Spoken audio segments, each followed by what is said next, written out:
Mi nombre es Armando Hernández, presidente del Comité Hispano de la Parroquia La Purísima en Orange. Historia de la Parroquia La Purísima de la Diócesis de Orange, en 4 etapas. La iglesia empieza como una pequeña misión, quien sirviere a un grupo de hispanos jornaleros. Este mensaje está dirigido a todos los católicos que sueñan con una iglesia donde la gente sea acogida generosamente, donde los sacerdotes y la administración trabajen por un solo fin, que sea servir desinteresadamente a su comunidad, pues sabemos que de la manera de cómo sirvamos será la respuesta que tendremos.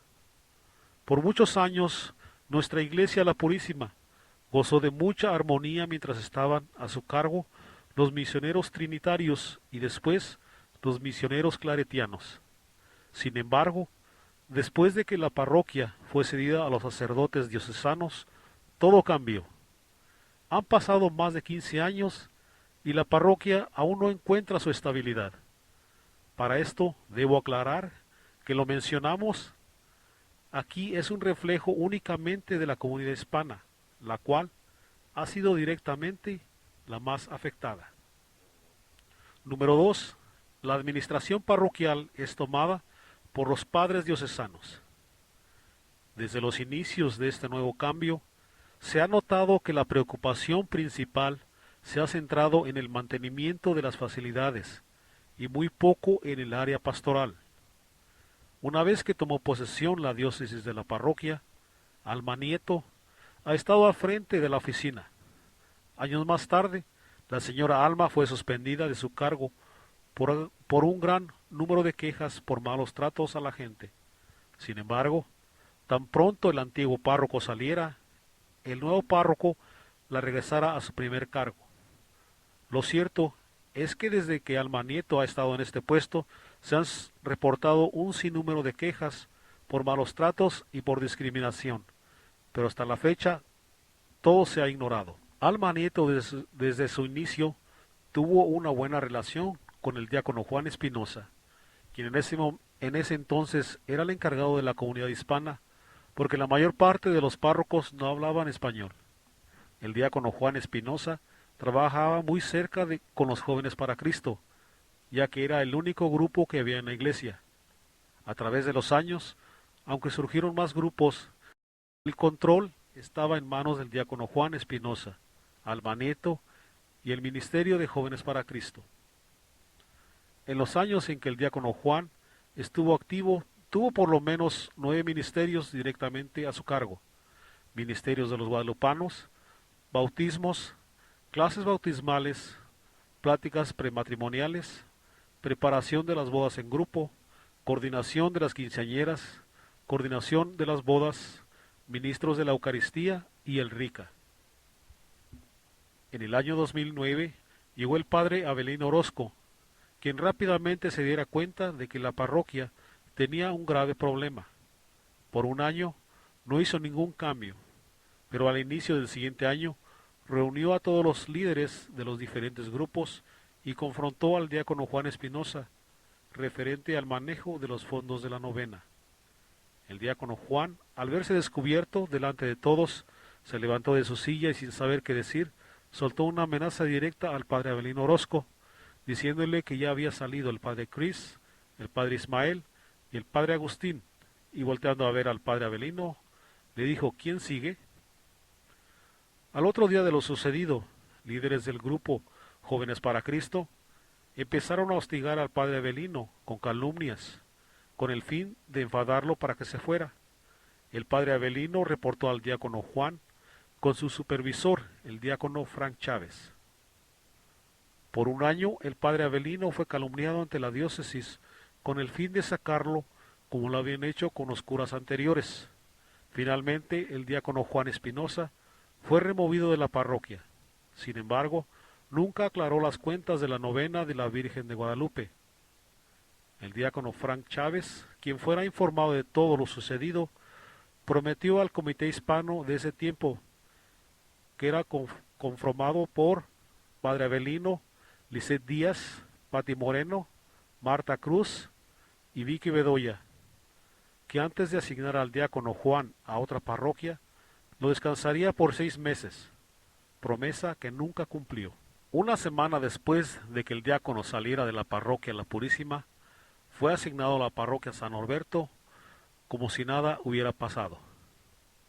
Los jóvenes para Cristo no descansaron. Siguieron hostigando al padre Avelino y al comité hispano hasta el último día que estuvo en la parroquia. Se cumplieron los 4 años que la regla diocesana estipula como estancia para los vicarios en una parroquia. Semanas antes que el padre Avelino saliera de la parroquia, algunos miembros de los Jóvenes para Cristo, otros miembros de Getsemaní y el excoordinador del grupo de encuentros de conversión levantaron calumnias por televisión en contra del padre Avelino. El confesionario, un televidente de Noticias Univisión 34, nos expresa que prefieren no aparecer en cámara por temor, dicen, a las intimidaciones que recibieron si daban a conocer este caso. Los más afectados serían los que no tienen papeles, porque entonces él entregaría el video. Al mismo tiempo, el padre Avelino dio una explicación muy clara de lo que se le acusaba. Esas calumnias y mentiras fueron hechas con el afán de que no hubiera la menor posibilidad de que el padre Avelino se quedara ni un solo año más en la parroquia, ya que él era directamente responsable de un proyecto parroquial que se había empezado un año anterior. Este proyecto estaba teniendo mucho auge y los Jóvenes para Cristo se estaban sintiendo desplazados.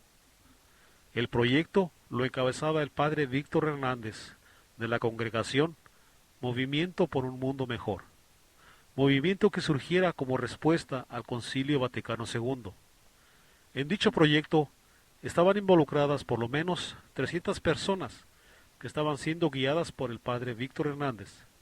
Este proyecto haría una evaluación profunda sobre el servicio parroquial, crearía ministerios para todas las edades, designaría varios sectores alrededor de la parroquia para evangelizar a la gente que no se acerca a la parroquia y muchas cosas más. El proyecto empezaría con la comunidad hispana, pero enseguida seguiría la comunidad anglosajona y vietnamita. La comunidad estaba muy emocionada con este proyecto. Los ministerios participarían en este proyecto, especialmente los miembros de los 3 ministerios que fueron despedidos. Así pues, debido a esta última acción inmoral hecha por los ministerios Jóvenes para Cristo, Getsemaní y Encuentros de Conversión, el comité hispano, el padre John Levesque y el padre Avelino Orozco acordaron que debido a sus hechos ya mencionados, dichos grupos debían ser sancionados. La renovación del nuevo liderazgo estaba trayendo nuevos bríos a la comunidad.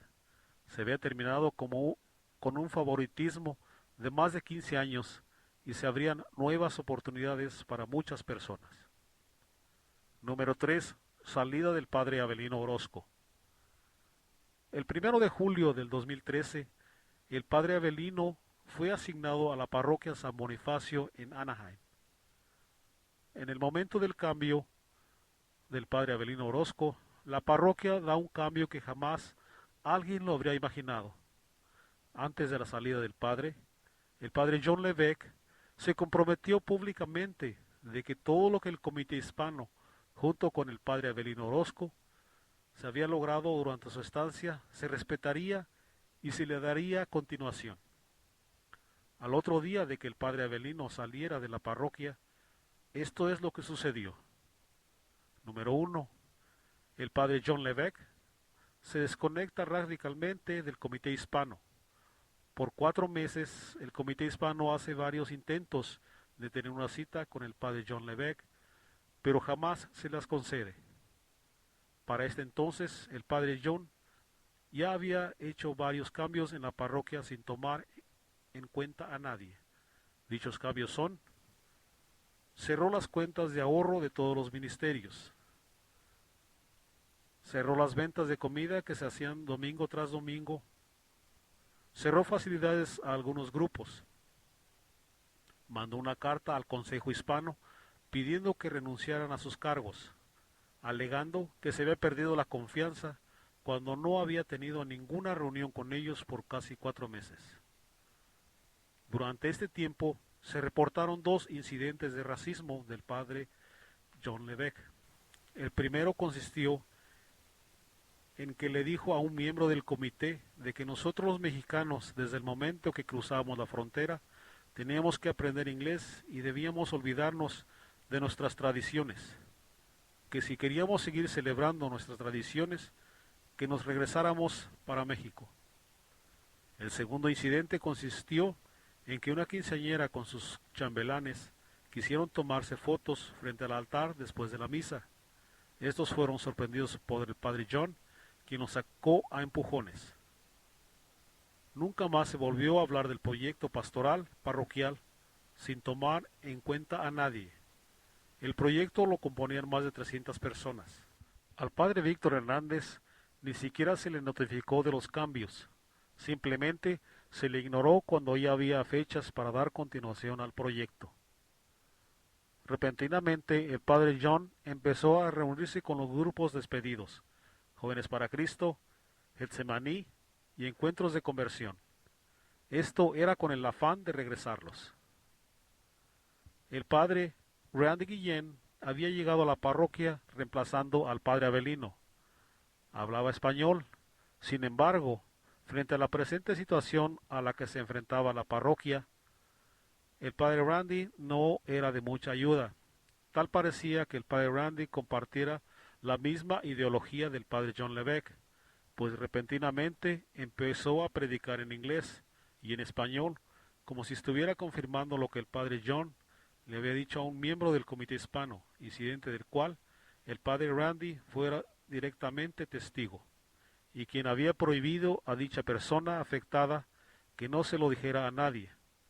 Para muchas personas este nuevo cambio solo hizo que la misa se alargara y fuera un poco aburrida. El comité hispano, al no encontrar ninguna respuesta en la parroquia de lo que estaba sucediendo, hizo una cita con el padre Ben, secretario del obispo, y con el diácono Frank Chávez. A estas personas se les notificó personalmente de lo que estaba sucediendo en la parroquia. Ellos nos comunicaron que hablarían con el padre John LeVeque. Días después enviaron un correo diciendo que ya habían hablado con el padre John, quien a la vez había aceptado su mal comportamiento y también aceptó que no andaba muy bien de salud y prometió que haría lo posible de comportarse mejor, pero no dio ninguna justificación del por qué había hecho tales cambios. El padre Ben se comprometió diciendo que daría seguimiento a lo dicho. Pasaron semanas y no hubo ninguna respuesta de la diócesis y el padre John LeVeque seguía haciendo cambios. Estos acontecimientos nos motivaron a hacer una protesta en frente de la Catedral de Cristo.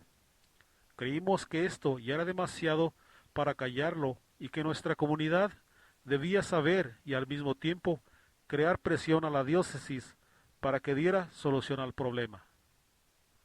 Nuevamente hicimos una cita con el diácono Frank, a la que asistimos más de 20 líderes parroquiales, quienes le presentamos toda la problemática parroquial.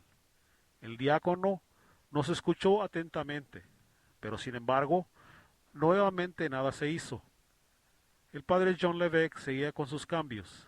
Ahora la novena de la Virgen de Guadalupe ya había sido puesta al cargo de algunos de los primeros líderes de Jóvenes para Cristo, entre ellos los amigos predilectos del diácono Juan Espinosa, Gustavo Sánchez, Villanueva, Roxana y Rosario Barrera. Estas personas nunca han abandonado el ministerio de Jóvenes para Cristo, que aunque no son de la mesa directiva, son ellas en realidad quienes dirigen al grupo. La forma de gobernar de estos líderes mencionados han influenciado mucho al liderazgo de los líderes de Getsemaní y de encuentros de conversión, quienes operan casi de la misma manera. Pero la pregunta que aún está en el aire es esta: ¿por qué este drástico y repentino cambio del padre John LeVeque? Ya que por todo un año el padre John trabajó muy bien con el comité hispano junto con el padre Avelino. Lo cierto es que hasta el día de hoy la parroquia se encuentra peor que hace 15 años. cuando fue secuestrada por las personas ya mencionadas. En la actualidad, dichas personas han regresado con el doble de convicción de jamás soltar la parroquia. El diácono Juan y su esposa se han visto más de una vez visitando la iglesia, posiblemente haciendo planes para su regreso. Alma Nieto y los jóvenes para Cristo cada vez más se abren paso a lo que ha sido su nido por más de 15 años. Número 4. Reflexiones y preguntas. Nos entristece saber que después de que hayan salido muchos curas indebidamente de esta parroquia, 3 administradores y 4 vicarios, todos ellos víctimas de un grupo seleccionado que se iniciara hace 15 años y que aún tuvieran tanto poder. Un pequeño grupo que ha afectado no solo a los clérigos, sino a la comunidad que ha tenido que cargar con las sinvergüenzadas de estas personas. Desafortunadamente, ni la pasada administración del obispo Todd Brown, como ahora la administración del obispo Kevin Vann, las dos por igual, han sido totalmente indiferentes a lo que aún está sucediendo. Nuestro actual obispo Kevin Vann ha sido notificado de todo lo sucedido en la parroquia y aún no hemos tenido el gusto de escuchar una sola palabra de aliento para nuestra comunidad. El obispo Kevin Vann vive solo a algunas cuadras de distancia de la parroquia, pero sentimos como si viviera al otro lado de la tierra. Durante nuestra protesta que empezó hace un mes, una joven decidió hacer huelga de hambre, actitud que durará solo 2 días, pues ella sufre de anemia y las noches eran muy frías, pero que la frialdad de la administración del obispo Kevin Vann aún era mayor, por lo que se aconsejó a la joven que abandonara su valiente intento. A todo esto, la parroquia respondió con algo que ya esperábamos. Desde el inicio de la novena a la Virgen de Guadalupe, aparecieron agentes de seguridad armados, que al parecer tenían órdenes estrictas de mantener a los que protestaban fuera de la propiedad de la parroquia. La parroquia nunca ha tenido agentes de seguridad y mucho menos armados, cuando supuestamente la parroquia tiene un déficit. Qué ironía que los 2 padres religiosos se le hayan olvidado sus principios. Padre John LeBeck, quien fuera jesuita religioso por 19 años, quien llevó como religiosos son llamados a ser sensibles con los pobres. Sin embargo, exige a la gente humilde de la parroquia La Purísima que aprenda inglés, cuando muchas de esas personas no saben ni leer ni escribir en su lengua natal, español. El padre John exige lo que él mismo no hace. 19 años como jesuita y no ha aprendido a hablar el español fluido. Padre Randy Guillén pertenece a la congregación del Camino Neocatecumenado. Su fundador Kiko se inspiró en la creación de su congregación evangelizando a la gente de los barrios más pobres de España. Nos preguntamos, ¿dónde ha quedado la sensibilidad de estos 2 padres religiosos? Terry Becks, amiga del padre John LeBeck, quien fuera recomendada en el puesto que ocupa hoy por él mismo. Terry es la directora de música y coordinadora de liturgia. Los últimos cambios que ha hecho a la liturgia son los siguientes. La Eucaristía era llevada al sagrario directamente del altar, acompañada de 2 velas encendidas, y como signo de respeto, la gente se ponía de pie. Ahora la Eucaristía se lleva directamente, rodeando a la gente por el pasillo de la pared, sin las velas, y se ha prohibido a la gente que se ponga de pie, para que no se distraiga en su oración. Como quien dice, ahora el jefe de la casa debe entrar discretamente por la puerta de servicio. Se ha hecho una nueva regla. Ahora el canasto del dinero de la colecta debe ser custodiado por 2 monaguillos hasta la caja fuerte. Estos cambios algo nos dicen de las prioridades de la señora Terry. La señora Terry Becks se mostró muy indiferente frente a las calumnias que se levantaron en contra del padre Avelino Orozco. El comité hispano pidió que toda persona en el servicio debía ser sancionada como se hizo con algunos ministerios mencionados anteriormente. Terry Beggs defendió a Alma Sapiens, integrante de música que había sido cómplice con la única justificación de que era su amiga. Sin embargo, ahora que algunas personas de los coros han protestado en contra del padre John LeBeg, la señora Terry Beggs sí les aplicó la sanción de despedida que no hizo con su amiga. Antonio Jacome, coordinador de los ministerios de la Eucaristía; Saúl Fernando, coordinador de los coros hispanos; Gerardo Larios, coordinador del coro Shalom.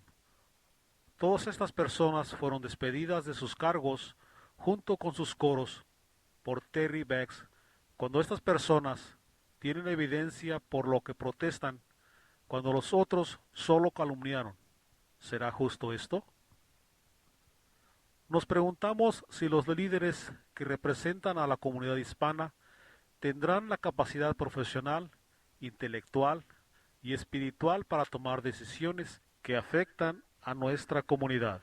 El diácono Frank ha sido la persona responsable de la transición del diácono Juan Espinosa, quien prometió sancionarlo por sus malas actitudes. Sin embargo, nunca lo cumplió.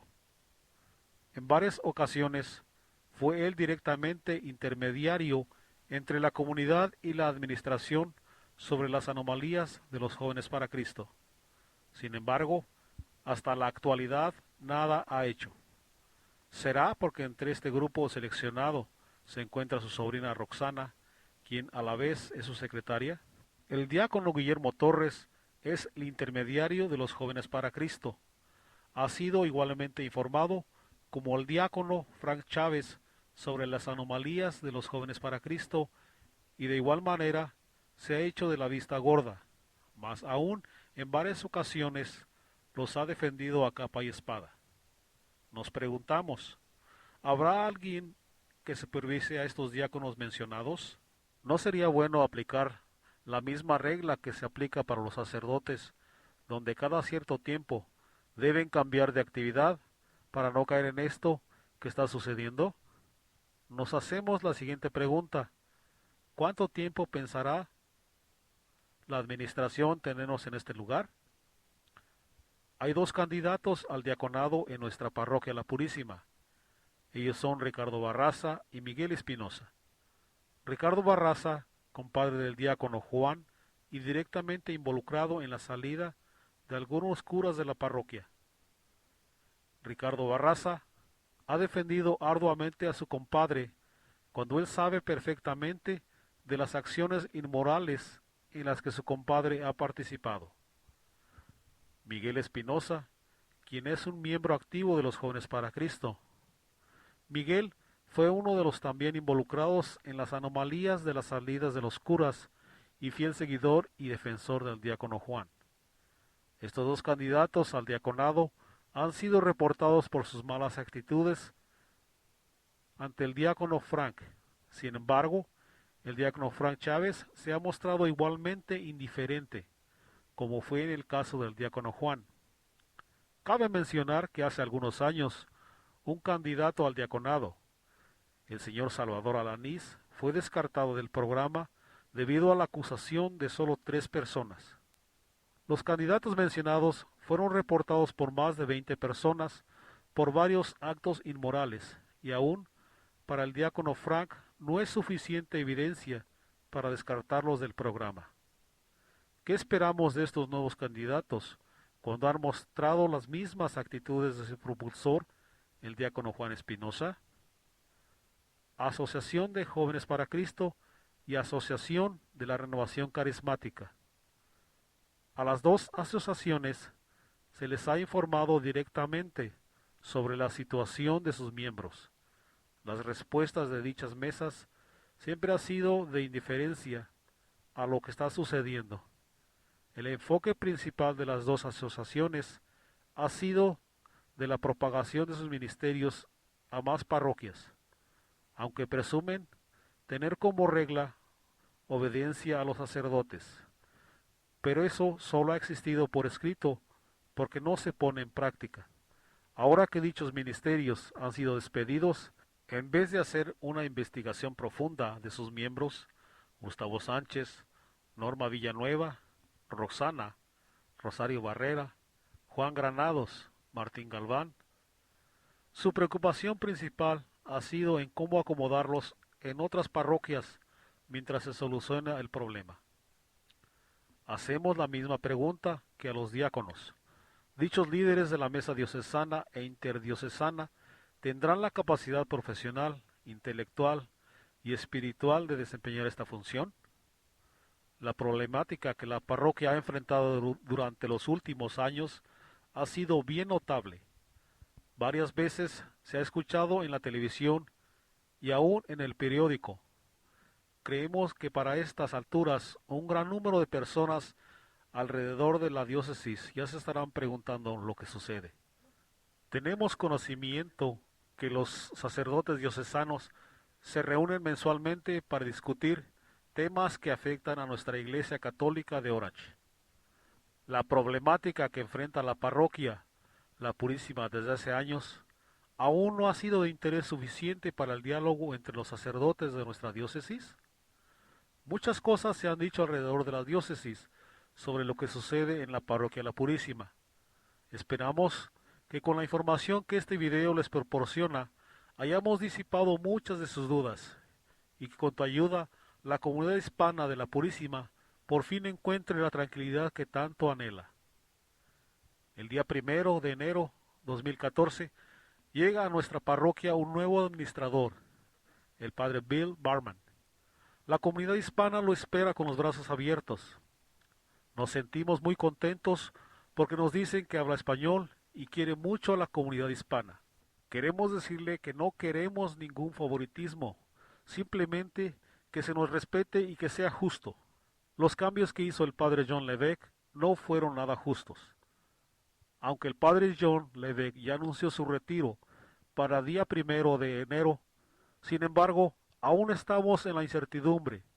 En medio de todo esto, ¿dónde quedó la bolita? Nos preguntamos, frente a un sinfín de injusticias que ha hecho el padre John, ¿qué respuesta va a dar el padre Bill? ¿Querrá escucharnos sobre lo sucedido o nos dejará de igual manera en el limbo? 15 años de silencio no nos han dejado nada bueno. Esperamos que ahora que estamos difundiendo lo sucedido, nos puedan traer mejores resultados. Estén pendientes de la novela de nuestra vida aquí en la parroquia La Purísima. Conclusión. El Comité Hispano nos hacemos la siguiente pregunta. ¿Cuál debe ser la respuesta de un católico comprometido frente a un sinnúmero de injusticias por parte de la administración parroquial y sus pastores, y a la vez por parte de la administración diocesana? Si nos decimos católicos comprometidos, seguramente no es para echarnos a dormir, sino que luchar por una iglesia viva donde se esté llevando a cabo lo que se predica domingo tras domingo. El Papa denuncia desde el Vaticano y nosotros nos aseguramos de que sus palabras tengan un resultado positivo en nuestras parroquias, como la buscamos en nuestra parroquia La Purísima. Por estas razones protestamos y lo seguiremos haciendo hasta que hayamos conseguido lo que verdaderamente Dios quiere para su iglesia. Muchas gracias por tomarse el tiempo en ver este video. Que nuestro Señor Jesucristo los bendiga siempre. Sinceramente, la comunidad hispana de nuestra iglesia La Purísima del Condado de Orange.